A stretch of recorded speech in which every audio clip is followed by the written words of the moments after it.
दिल्ली स्फोटाबाबत पोलिसांच्या तपासात एक धक्कादायक माहिती समोर आली आहे। स्फोटकांच्या जागेवर कोणत्याही शार्पनेल आढळलेल्या नाहीत। स्फोट झालेल्या गाडीचे बॉडी पार्ट्स पोलिसांनी ताब्यात घेतलेत आणि स्फोटांच्या जागेवर शार्पनेल, खिळे, अणुकुचीदार वस्तू आढळलेल्या नाहीत। सगळ्या 9 मृतदेहांचं शवविच्छेदन पूर्ण झालंय। छिन्न विच्छिन्न मृतदेहांचं शवविच्छेदन देखील पूर्ण झालेलं आहे। जिथे स्फोट झाला तिकडे कोणत्याही शार्पनेल, खिळे या वस्तू आढळून आलेल्या नाहीत, अणुकुचीदार वस्तू आढळून आलेल्या नाहीत, ही माहिती समोर आली आहे। दरम्यान ज्या I-20 कारमध्ये हा स्फोट झाला त्या कारचा प्रवासाचा मार्ग देखील समोर आलेला आहे।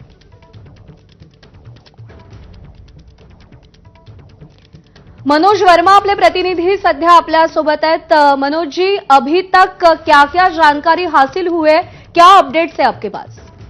जी बिल्कुल, देखिए आपको बताना चाहूंगा, कल देर रात दिल्ली पुलिस ने पहाड़गंज और जो दरियागंज है उनमें तमाम होटल्स के अंदर एक बड़ा सर्च ऑपरेशन चलाया था। इस दौरान तमाम वहां के रजिस्टर चेक किए गए, वहां के स्टाफ से पूछताछ की गई और वहां पर लोगों से भी पूछताछ की गई। इस दौरान पुलिस ने 4 संदिग्धों को हिरासत में लिया है, उनसे लगातार पूछताछ की जा रही है। इसके अलावा आसपास जितने भी सीसीटीवी कैमरे लगे हुए हैं उनके जरिए वो जो I-20 कार है उसका रूट क्या रहा दिल्ली के अंदर आने का, उसको भी खंगाला जा रहा है। एक फुटेज तो पुलिस को मिल चुकी है। जो I-20 कार थी वो 3:18 पर लाल किले के पास पार्किंग के अंदर दाखिल हुई थी और 6:23 पर जो कार थी वो वहां से निकल गई थी। उसके अंदर सिर्फ अभी एक ही संदिग्ध बैठा हुआ नजर आ रहा है, लेकिन पुलिस का ये मानना है कि जिस तरीके से इस बड़े धमाके को अंजाम दिया गया है उसमें एक के अलावा और भी लोग शामिल हो सकते हैं।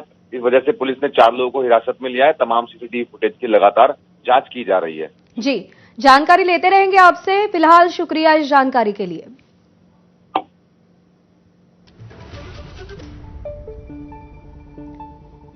तर हा स्फोट झाल्यानंतर लोकांमध्ये कशी दहशत पसरली, लोकांमध्ये कसं पॅनिक निर्माण झालं ते आपण पाहतो। या दृश्यांमध्ये एक स्फोट झाला आणि त्यानंतर लोक अक्षरशः जीव मुठीत धरून पळायला लागले।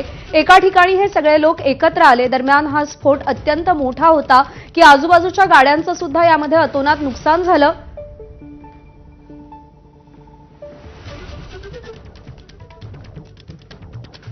दरम्यान या हल्ल्यासंदर्भात पोलिसांनी नेमकी काय माहिती दिली आहे तीही आपण जाणून घेऊया।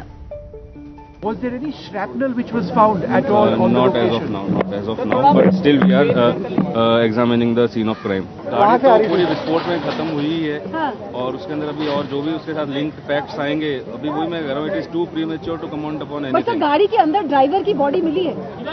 बॉडी अभी तो देखो, अभी तो चल रहा है, अभी FSL की टीम है वो लोग उठा रहे हैं उसको और उसके अंदर कुछ बॉडी पार्ट्स भी हैं।